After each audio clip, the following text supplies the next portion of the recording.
Hello again and welcome to another edition of Suds and Country. Hi, I'm Herb Suds and welcome to the show, my friends. Today I'm very happy to say I have Curb Asylum recording artist LeAnn Rhymes. How you doing? I'm good, thank you. Welcome to the show. Thanks. Good to have you here. You too. Let's talk about this woman. Sure. All right. Something's Gotta Give. #1 on the R&R, #1 in Taiwan. Well, actually, I have a whole new record, a whole nother record that's #1 in Taiwan. That's, let me get to that.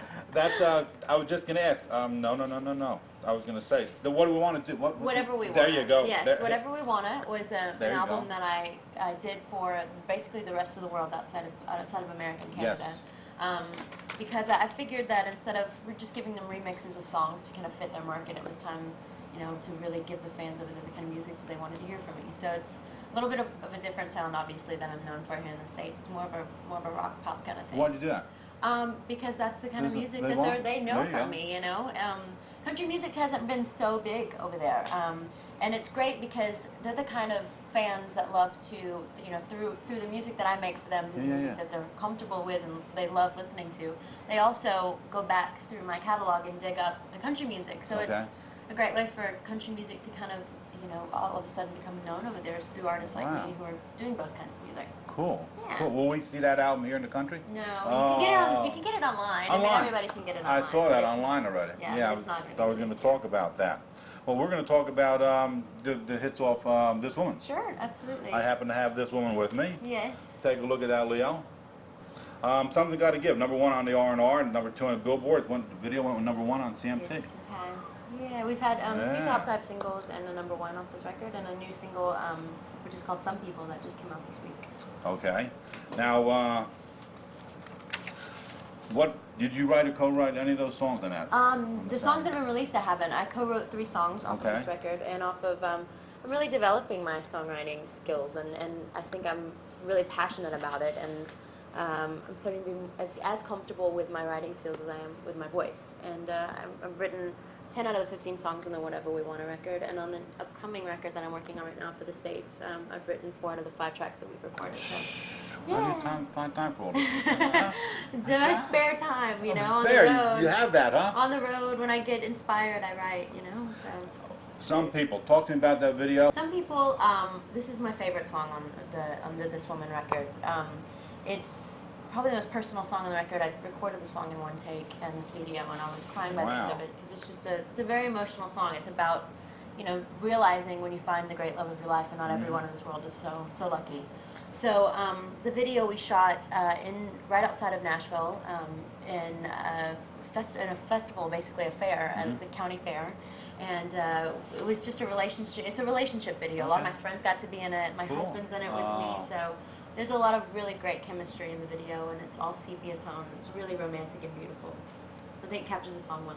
Craig Wiseman presented you with a stuffed toy, a little cat with the letter J on it. I was watching that this morning. Yes, that was for and Something's Gotta Give, the song that he wrote. It was there's a line to a cat named Jake, and so he gave me this really tacky cat that had Jake on it. That's cute. That's cute. With your vocal range, what do you look for in a song to accommodate that vocal range you have? Because you're incredible vocally. Well, thank you. I think I just look for things that, first of all, I look for songs that move me. Emotionally and lyrically and musically, melodically. I think being able to, I look for things that can show off my range, and also things, there's things like Probably Wouldn't Be This Way that they don't hit every high note in the book, but there's this beautiful melody that takes a lot of control to sing, so I think I look for things that challenge me too. I don't need to hit every high note in the book. It's nice to do it every once in a while, but I'm really trying to find things and write things for myself now.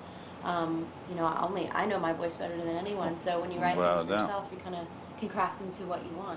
You have a new band out on the road with you now? I do. They're incredible. Are they? So very talented, yeah. And a new stage production? Yes, we have tons of lights and video, and it's a great show. I'm really proud of our production and my band. When you come to see our show, in this day and age where things can be very thrown together in the studio and fixed, and hardly anyone sings on stage anymore, so you really come to see great live music. Did the band that play do the videos with you too?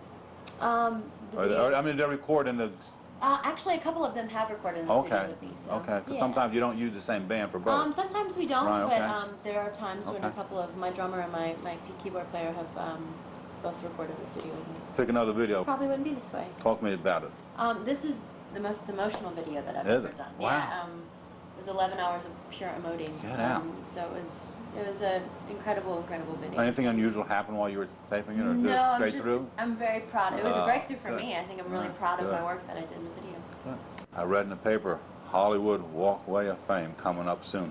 Yes, I did. That's you arrive when you when you put your foot there, man. Right, that's permanent. So that's permanent. It is. Absolutely. So I'm very excited about this. Are you going in as a singer or as a yeah, going in as a hopefully just an entertainer. Entertainer, that's right. There you go, entertainer. Sure. Let's talk about some of the videos. Someone's got to give. I love this video. It just kind of showed a different side of me. I think I'm really known for my ballads most of the time, or have been growing up, you know, in this business. So I think this was a great way to show a totally different side of my personality. And this song is for every single man and woman out there who hasn't promised to write yet. So it was nice to kind of incorporate a little bit of the online dating, and you know, I'd seen all my friends go through this. I've been very fortunate to find the love of my life very young, but I've seen all my friends go through the whole dating circuit, and it's quite interesting. Still doing it. It's not fun. Nothing About Love was a really fun video to shoot. It was in the forest. It was kind of a very whimsical Fantasyland video. You know, I was hanging from a bed, or, you know, laying in a bed hanging from trees, and it was just it was a very fun kind of playful way to kick off this record. It was very colorful, and I just love the videos. That was the first one off this woman? It was the first single off this woman. Blue was... Blue, that was number one for you. That was the first one for you. Yeah, Blue was recorded, we've shot the video in Austin, Texas, at the natural springs there. The water was extremely cold. All I remember was trying not to get wet while they were trying to float me, you know, in the water on this float. And I was flirting with cute boys at 13. I thought that was the best thing in the world. And my dad was in the video, which was really fun to have him in it. So this is, you know, a huge video for me when I was 13 years old. 1996? Yes, it was. How Do I Live was shot in Nashville, Tennessee at the big arena there. They had just finished building the arena, and we had to throw a video together within 24 hours to get it out.